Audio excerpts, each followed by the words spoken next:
বিদ্যুৎ দেয়, নিগম যদি 60 টাকা 50 পয়সা বিক্রি করে, তাহলে 45% ইনক্রিজ। এই 45% হলো তার খরচ টরচ লাভ টাভ সবকিছু মিলে। তাহলে এটা যদি হয়, তাহলে এখানে তো তার লাভ আছে। তাহলে কেন বাকি চার্জগুলি মানুষের উপর যুক্ত হবে? এইটাই হলো সবচেয়ে বড় প্রশ্ন। তাহলে কেন এই চার্জগুলি দিয়ে মানুষের থেকে টাকা লুট করে নিয়ে যাওয়া হচ্ছে? নিগম থেকে এই কাজটা করা হচ্ছে। তাহলে সরকার নিগমের থেকে অতিরিক্ত টাকা আদায় করবে। নিগম যাতে অতিরিক্ত টাকা না দেয়, সেই ব্যবস্থা দিতে না হয় নিগমকে, সেই ব্যবস্থা করবে, এটাকে তুলে দেওয়ার জন্য ব্যবস্থা করবে।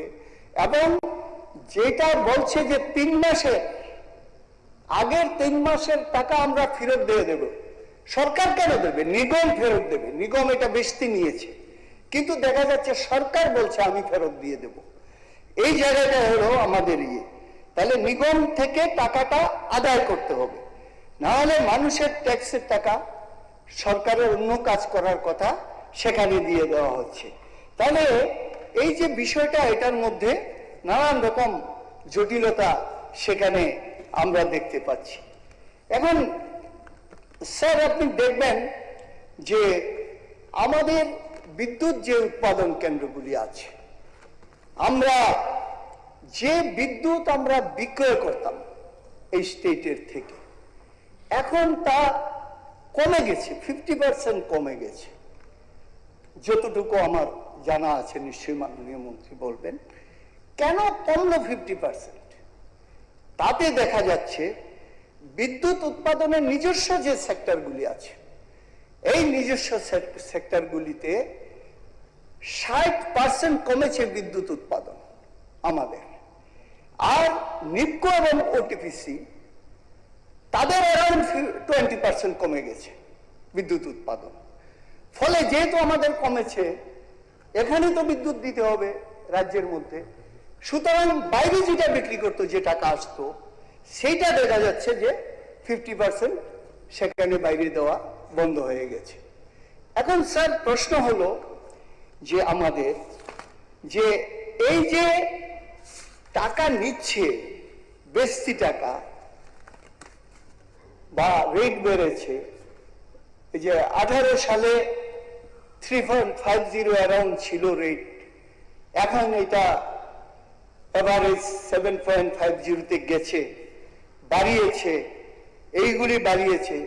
পরিষেবা আছে? পরিষেবা নেই, এটার মধ্যে কর্মী নেই, লোক নেই, তার ঠিক করার লোক নেই, পরিষেবা নেই।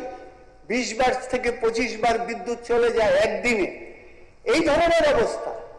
তাহলে পরে পরিষ্কারভাবে দেখা যাচ্ছে যে এই টাকাটা অ্যাকচুয়ালি কোন রকম পরিষেবা না দিয়ে সরকারকে মানে ফাঁকি দিয়ে জনগণ থেকে লুট করার একটা ব্যবস্থা গ্রহণ করা হয়েছে, সরকারের মনিটরিং না থাকার ফলে পরিষ্কারভাবে এটা বোঝা যায়। এখন এই জায়গাটাতে আমি একটা কথা বলতে চাই স্যার, যে এই যে মাননীয় সুদীপ বাবু বলছিলেন, আমি সেটার মধ্যে যাব না। মানুষের একটা প্রশ্ন, আমরা কোথায় যাব? আপনি শুনলে অবাক হবেন স্যার, একটা বিল নিয়ে যখন মানুষ যায় নিগমের লোকদের কাছে বিভিন্ন অফিসে, কেন আমি এটা হলো, কেন এরকম হচ্ছে, তারা কোনো জবাব দিতে পারে না। তারা বলে আপনারা উপর থেকে যোগাযোগ করুন। আমি একটা বিল দেখেছি যে সে সাধারণভাবে 1500 টাকা করে 1200 টাকা করে দেয়, তার 22,000 টাকা বিল এসেছে। কিন্তু তারাদের বলা হলো সার্ভার ঠিক ছিল না, এটা নয়ডা না কোথা থেকে চলে এই সার্ভারের অবস্থা, কাজে তোমার ব্যালেন্স একটা পড়ে গেছে 22,000 টাকা। ব্যালেন্স মানে তাহলে সবটা ব্যালেন্স কভার করে নিয়েছে, কিন্তু পরের মাসে যখন বিল আসলো তখন জায়গায় আবার 21,000 টাকা বিল এসেছে। তাহলে ওইটা যদি ঠিক থাকতো তাহলে পরে তার যদি ব্যালেন্স থাকতো, প্রথমটা দিয়ে তো ব্যালেন্স এসেছে, দ্বিতীয়টাতে আসার কোনো কারণ নেই। কিন্তু যখন নিগমের লোকদের কাছে যায়, অফিসের মধ্যে যায়, তারা বলছে আমরা এটার কোনো কিছু বলতে পারবো না, এটা উপর থেকে যা এসেছে তা। মানে কোনো সুরাহার রাস্তা নেই সেখানে, এই ধরনের অবস্থা। আর আরেকটা হলো, যখন আমি বিদ্যুৎ পারচেজ করি, আগে টাকা দিই, তারপর আমার ইউনিট পাই, তখন দেখা যাচ্ছে কোনো কোনো ক্ষেত্রে 1000 টাকা দিলাম, আমার এসেছে 11 ইউনিট, 1000 টাকা দিলাম, এসেছে 35 ইউনিট। কিন্তু ইউনিটের রেটের সাথে আমি যে টাকা দিচ্ছি সেটা কোনো মিলছে না। কিন্তু যখন জিজ্ঞাসা করা হয় তখন কোনো উত্তর নেই। কাজেই এইটা জনগণের উপরে এক্সট্রা বোঝা, এবং এটা নিগম লুটতরাজ করছে। কাজেই এটা সরকার থেকে, সরকারের কোষাগার থেকে টাকা দেওয়ার বিষয় নেই, নিগম থেকে সেই টাকা আদায় করে মানুষকে দেওয়ার প্রশ্ন। কাজে সেদিক থেকে যে অতিরিক্ত চার্জগুলি বসিয়েছে, এটা বাতিল করা হবে কিনা, সেটাই হলো আজকে সবচেয়ে বড় প্রশ্ন। ধন্যবাদ আপনাকে। এখন অনারেবল মেম্বার দীপক সেনজি, সময়টা কিন্তু খুব করবে, আমাদের শেষ করতে হবে। তিনটা কিন্তু আজ আপনি মেইন কথা কি আমি জানি না, তাহলে কিন্তু আমাকে সেরকম ভাবে টাইম দিতে হবে, প্রশ্নগুলি সবগুলো উত্তর দিতে হবে। তো একটা আমরা তিনটা কিন্তু শর্ট ডিউরেশন, আপনি কিন্তু এই প্রথম আমি দেখলাম খুব সুন্দর করে শর্ট ডিউরেশন অ্যাকসেপ্ট করেছেন। সিপিএম পার্টি পেয়েছে, কংগ্রেস পেয়েছে, ত্রিপুরা আমাদের এলাই পার্টি। আপনি তাহলে কটা পর্যন্ত হাউস করবেন? ঠিক আছে, 5 মিনিট। আমার তো মনে হয়, আমি যতটুকু বুঝি, ঘুরিয়ে ফিরে কত নতুন কি আসবে আমি জানি না, ঘটনা এগুলির মধ্যে থাকবে। আমি জানি না কি কেন অ্যালাউ করছেন, তাহলে তো রঞ্জিত বাবু বলবে, অনেকে বলবে। মাননীয় স্পিকার স্যার, এর উপরে বিস্তৃত আলোচনা হয়েছে। আমি খুব বেশি বলবো না, খুব সংক্ষেপে কয়েকটা কথা আমি সেখানের মধ্যে বলতে চাই। প্রথমত, 2018 সালে 300 কোটি টাকা এই নিগমের লাভ ছিল। এখন এমন কি ঘটনা হলো যে 300 কোটি টাকা তো নাই, প্লাস 1700 কোটি টাকা লোকসানে নিগম সেখানের মধ্যে চলছে। এমন কি ঘটনা সেখানের মধ্যে সংগঠিত হয়েছে? এখানে দেখানো হয়েছে 1700 কোটি লস, সেখানে দেখানো হয়েছে 17/3/2026। আমাদের এখানে এই বিধানসভাতেই প্রশ্নোত্তর পর্বে সেখানের মধ্যে আমি প্রশ্ন সেখানের মধ্যে উত্থাপন করেছিলাম। সেই প্রশ্ন সেখানে আছে যে আমাদের রাজ্যে নিগম 79টা বিদ্যুৎ বিল আদায় কেন্দ্র সেখানের মধ্যে আছে। আমরা দেখছি এর আগেও মাননীয় মন্ত্রী মহোদয় বলেছেন বিদ্যুৎ বিলটা ঠিকভাবে সংগ্রহ হয় না।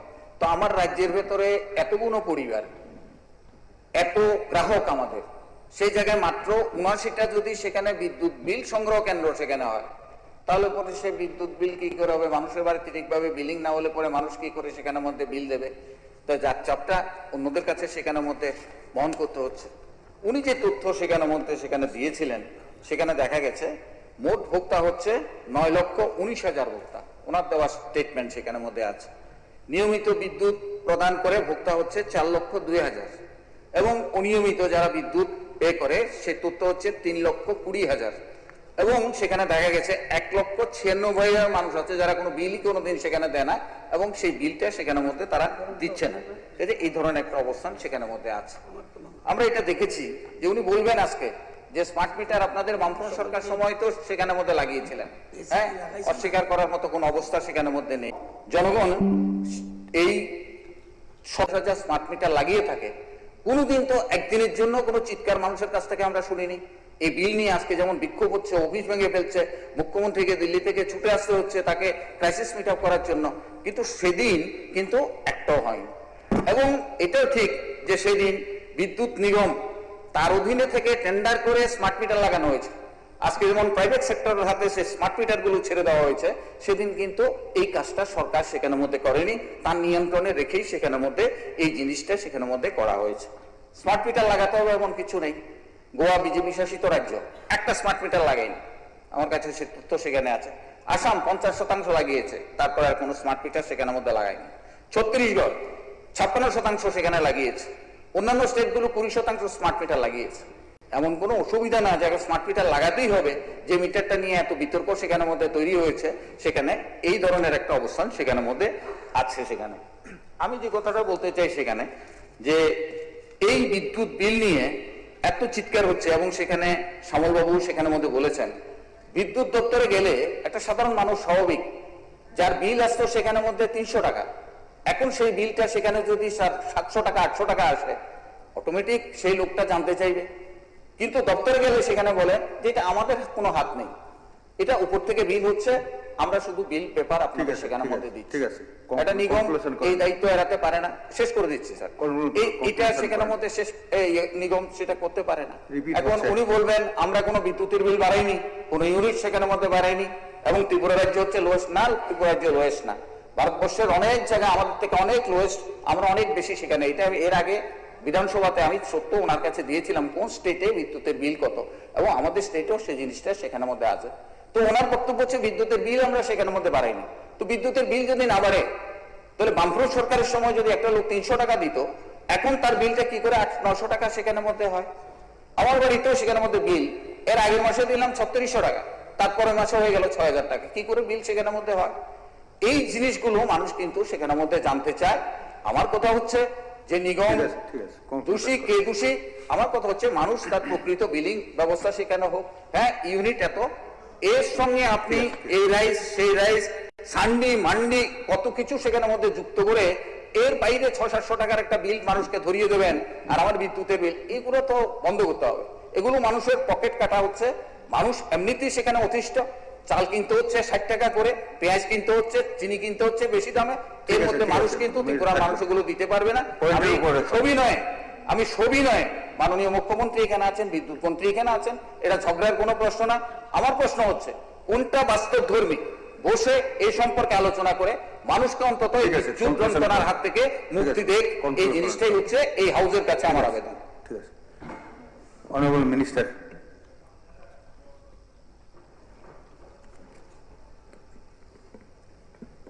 মাননীয় অধ্যক্ষ মহোদয়, যদিও ট্রেজারি মন্ত্রীর একজন কথা বলার ছিল, আমি বলছি যে যেহেতু টাইম কম সেজন্য ওনাকে বলছি বলার দরকার নেই। শুরুতে আমি এই সবার মাননীয় সদস্য শ্রী সুদীপ রায় বর্মন মহাশয়কে ধন্যবাদ জানাতে চাই। তিনি বিদ্যুৎ বিল এবং টেট নিয়ে রাজ্যের মানুষের ক্ষোভ ও উদ্বেগের প্রসঙ্গে এই সবাই তুলে ধরেছেন। অন্যরাও এতে অংশগ্রহণ করেছেন, যারা আলোচনা করেছেন তাদেরকে ধন্যবাদ। মাননীয় অধ্যক্ষ মহোদয়, আমি এটা 361 দেওয়ার প্ল্যান ছিল, কিন্তু আমি দেইনি। যখন শুনেছি একজন সদস্য শর্ট ডিউরেশন নিয়েছেন, তাহলে আমি বলতেই পারবো স্কোপ ইজ দেয়ার, সেই জন্য আমি এখানে আর আমি আনিনি। নতুন আমি নিজে না উঠালেও আমি উঠাতাম, যেহেতু অলরেডি আপনি অ্যাকসেপ্ট করেছেন, আপনাকে ধন্যবাদ। এই সুযোগটাকে কাজে লাগিয়ে আমি রাজ্যের মানুষের প্রতিটি প্রশ্নে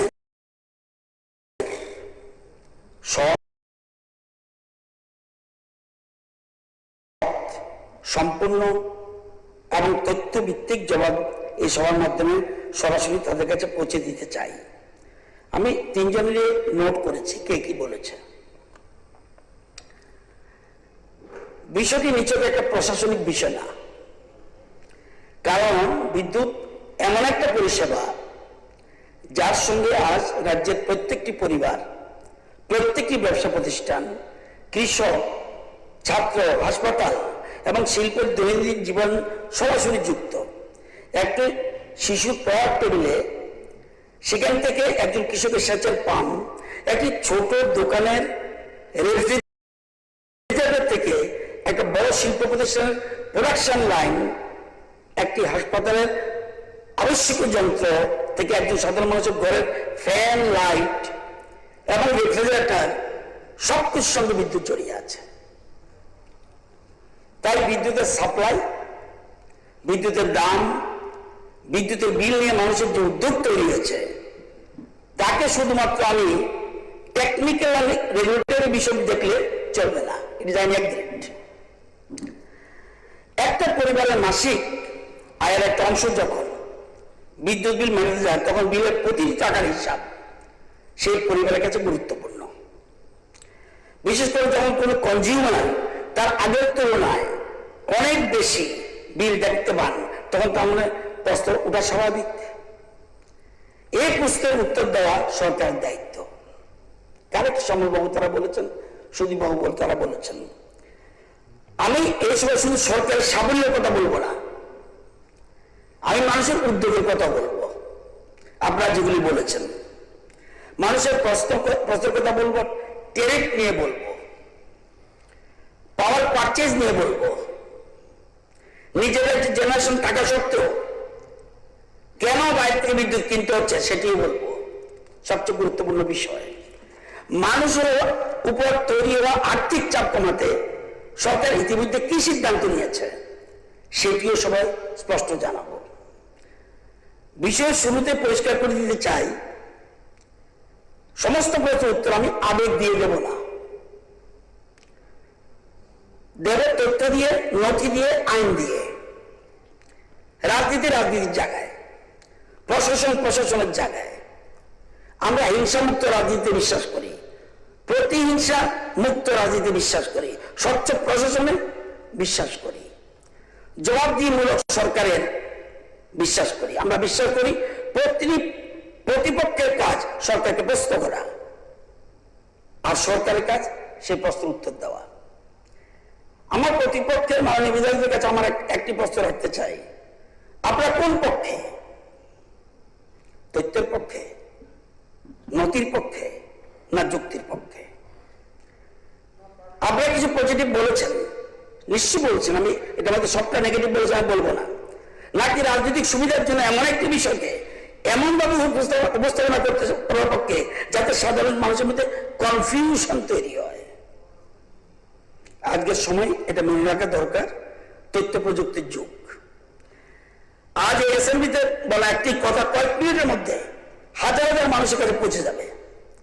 পুরনো এগ্রিমেন্ট খুঁজে পাওয়া যাবে, পুরনো গভর্নমেন্ট অর্ডার খুঁজে পাওয়া যায়, পুরনো নিউজ পেপার রিপোর্ট খুঁজে পাওয়া যায়। কে কখন সিদ্ধান্ত নিয়েছিল সেটা মানুষ যাচাই করতে পারবে।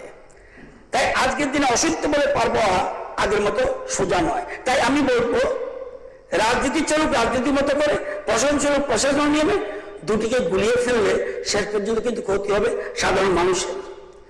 আইন কোন দলের নয়। ইলেকট্রিসিটি অ্যাক্ট 2003-এর কথা বলা হচ্ছে। আমি একটা বিষয় অত্যন্ত পরিষ্কার করে বলতে চাই, ইলেকট্রিসিটি অ্যাক্ট 2003 এটি ভারতের আইন, সংসদে প্রণীত আইন। এই আইন অবশ্যই মানতে হবে। এটা কংগ্রেস, বিজেপি, সিপিএম তীব্রমতা আইন নয়। শুধু বিরোধিতার জন্য বিরোধিতা নয়, বিরোধিতা করতে হলে যুক্তি দিয়ে করুন, তথ্য দিয়ে করুন। আমি প্রথমে স্যার, কিছু তো আমাদের ভুল আছেই, আমি অস্বীকার, আমি যদিও বিদ্যুৎ দপ্তরের মন্ত্রী, আমি সবটা ভুল অস্বীকার করব, এটা আমি এই লাইনে যাই না। আমি রাজনীতি ছোট বয়স থেকে করি, আননেসারি অসত্য তথ্য করলে হাউসকে বিভ্রান্ত করব না। গত 8 বছরে এই রাজ্যের বিদ্যুৎ দপ্তরের কি কাজ করে গেছে এবং কি বিক্ষোভ, কি ব্যবস্থা নিয়েছে, একটা তথ্য দিয়ে রাখা দরকার। রাজ্যে 132 কেবি সাবস্টেশন কটা ছিল? 12টা। বর্তমানে আছে কটা? 21টা। আরো 2টার কাজ চলছে। 33 কেবি সাবস্টেশন কটা ছিল? 44। এখন আছে কটা? 75টা। আরো কটা কাজ চলছে? 18টা। 3টি স্থানে সংশ্লিষ্ট ট্রান্সমিশন লাইন নির্মাণ করে উত্তর পূর্ব সীমান্ত railway Kumarghat, Udaipur, Telemura traction substation সংযোগ স্থাপন করা হয়েছে। এর মধ্যে 272 কিলোমিটার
মেনটেন্যান্স 78 টিলা থেকে রুকিয়া পর্যন্ত পুরান লাইনে নতুন প্রযুক্তির তার সংযোজন 75% কাজ শেষ। উত্তর পূর্ব পরিষদের আর্থিক সহায়তায় আম্বাসারি গন্ডাছড়া নতুন টাওয়ার লাইন নির্মাণ হয়েছে, আগে ছিল না। সূর্যমন্দির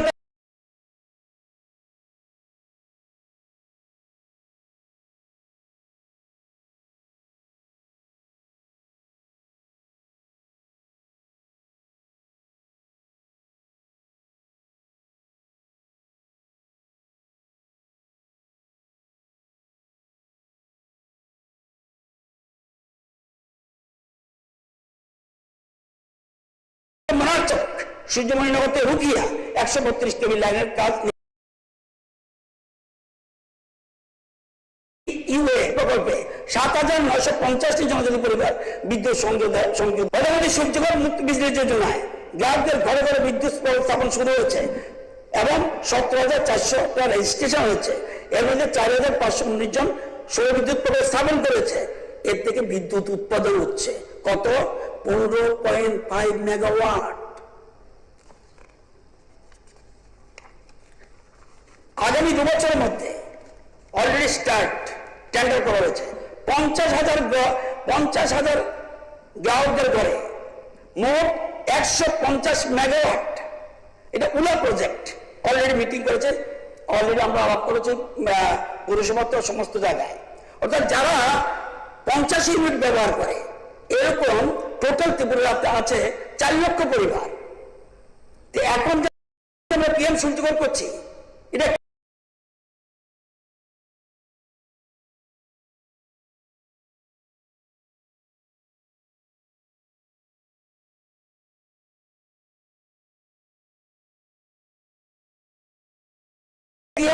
এটাকে 1 কিলোওয়াট বসে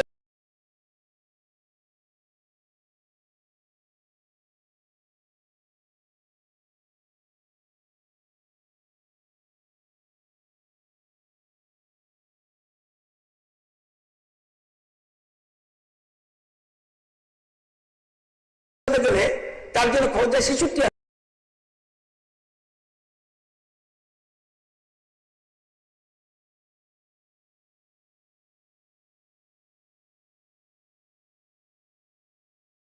টাকা।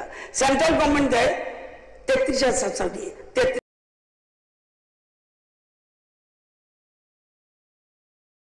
যে এখন নতুন সিস্টেম হাইড্রোকাইনেটিক বিদ্যুৎ, অর্থাৎ আমাদের রাজ্যে বড় বড় নদী নেই, সেই জন্য কি করব? আমাদের উত্তর হরিয়ানা করেছে ড্রেনের বিদ্যুৎ শুধুমাত্র ওই যে বলছি কৃষক থেকে আরম্ভ করে খাওয়ার টেবিল পর্যন্ত সব জায়গায় বিদ্যুৎ। 11,000 পিএম কুশনে আমাদের দেবনাথ বাবু জানে, উনি দিশার মিটিং পর্যন্ত মুখ্যমন্ত্রী মনে করে দিয়েছে। 11,100 পাম্প, 55,000 কানিতে জলসেচ ব্যবস্থা। কি পাম্প বসানোর কাজ সম্পূর্ণ হয়েছে 11,000 মধ্যে 9,378। জলসেচে আনা হয়েছে 46,000 কানিকে জলসেচ আনা হয়েছে। কাজ এগিয়ে চলছে আরো 1,736টি। একটা পাম্প বসাতে কত খরচ যায়? 3 লক্ষ।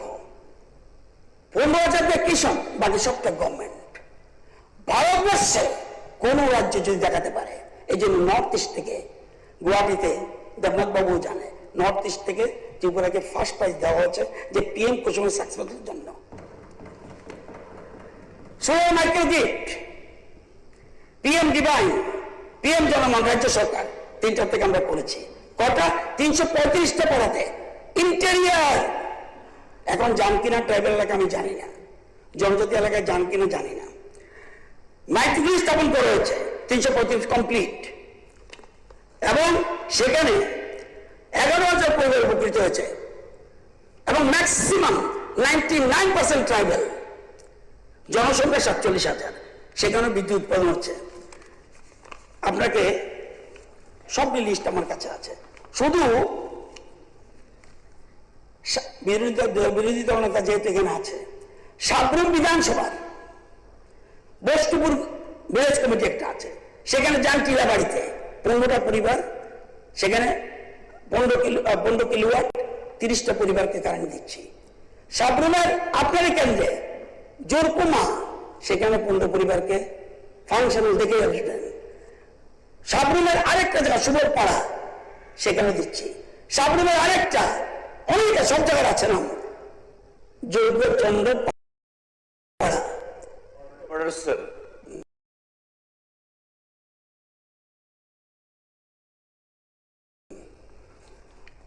ঠিক আছে, ইলেকট্রিসিটি ইনফ্রাস্ট্রাকচার এক্সপানশনের কথা বলছেন,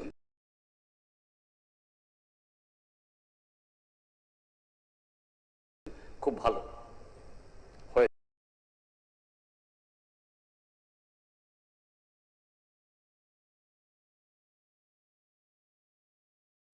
বা কিছু হচ্ছে। আলোচনাটা কি? নট ডিসকাস ডিআই সত্যি ঠিক আছে, আরে সে বিষয়ে কথা বলুন, সত্যটা বললে ক্ষমতা থাকার কথা বলুন। মশাই নির্লজ্জের মতো কথা বলছেন কিভাবে? কি বলছেন? বলতে পারি নির্লজ্জ? আমি কিন্তু খারাপ জায়গায় যাইনি। ওনাকে কি করতে হয় আই নো ইট। একদম চুপ থাকুন, একদম চুপ থাকুন। দিচ্ছে তো উত্তর উত্তর অবক্ষের মতো অল্প বড় করে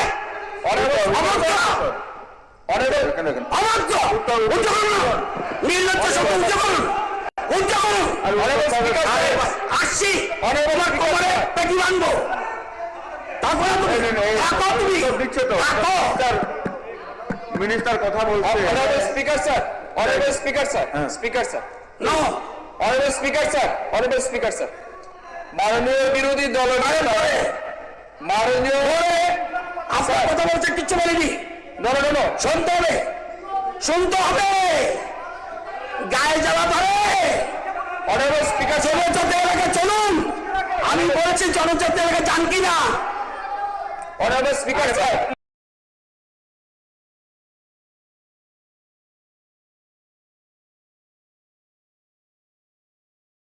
honourable speaker sir, honourable speaker sir, বিরোধী দলের নেতা পয়েন্ট অফ অর্ডার তিনি বলতেই পারেন, অসুবিধা নেই। আরে বস ভাই, sir sir sir sir point of order তিনি বলতেই পারেন, এটা ওদের থেকে ওই নির্লজ্জের মতো বলতেই পারেন না। বিল চললে, ঠিক আছে, নির্লজ্জের মতো বলতে পারেন না। বিল চললে, এক্সপান্স বিল চললে পাল্টা খেতে হয়, বিল চললে পাল্টা খেতে হয়। কাছের ঘরে থেকে বিল ছুটতে নেই। রুল 336 রুল, ঠিক আছে ঠিক আছে, তাদের এলাকায় রুল 36 এলপি সাহেব যেটা বলেছেন নির্লজ্জ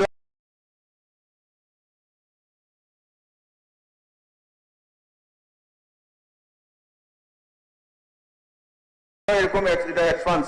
থ্যাংক ইউ স্যার, অনেক কথা বলেছেন।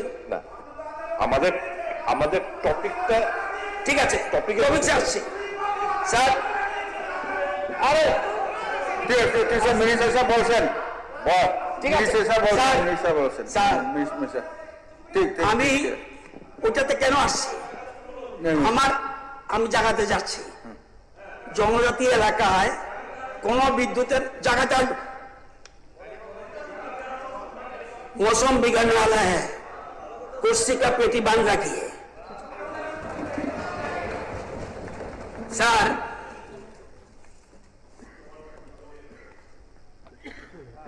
এগুলি ওনারা আলোচনা করেছে, কি বারবার সামনে আসছে। ত্রিপুরার নিজের জেনারেশন আছে, তাহলে বাড়ি থেকে বিদ্যুৎ কিনতে হচ্ছে কেন? প্রশ্ন স্বাভাবিক, কিন্তু উত্তরটা বুঝতে হলে প্রথমেই একটা বেসিক ডিফারেন্স বুঝতে হবে। ইনস্টল ক্যাপাসিটি আর অ্যাভেলেবল কনজারভেশন এক জিনিস না।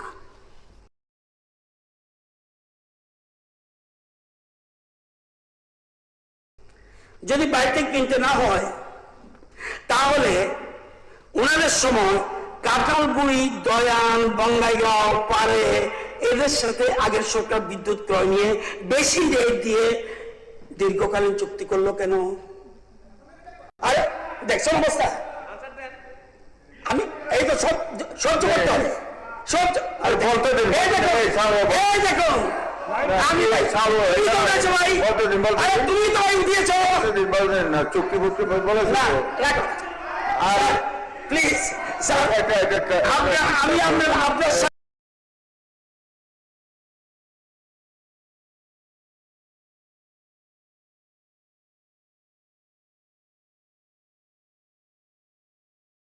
চাই মন্ত্রী আমি মন্ত্রী বলছেন স্যার সামলাবো তাদের মন্ত্রী বলছে তো, মন্ত্রী বলছে তো। ওই দেখেন ওই দেখেন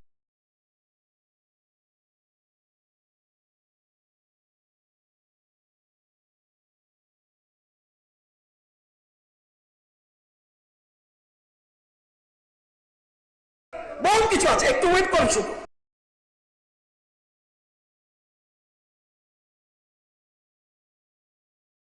আরে ভাই ঠিক আছে, স্যার। ঠিক আছে। আচ্ছা আপনি কথা শুনতে হবে, উঠিয়েছেন কথা।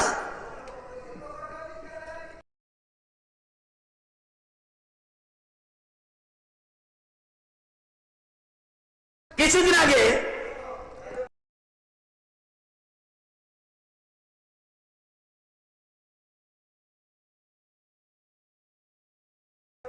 বিরোধী দলের একটা বক্তব্য শুনছিলাম,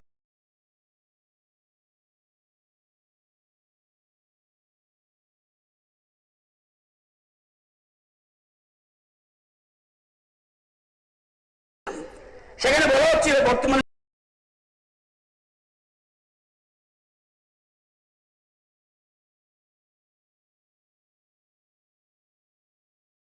রাজ্যের বিদ্যুৎ উৎপাদন ক্ষমতা কমে গেছে। আমি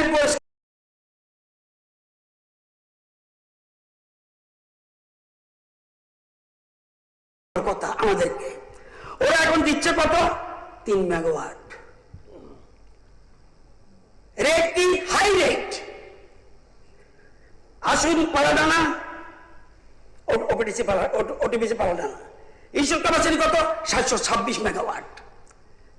17 সালে কত কমে গেল, একসাথে 200 হয়ে গেল, 520 মেগাওয়াট। কেন কমলো? কেন কমলো? প্লিজ, বর্তমানে জেনারেশন কত, 430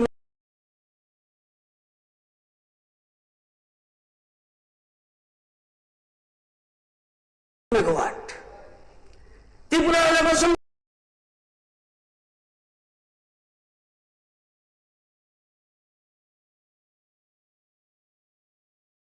কত, 26%।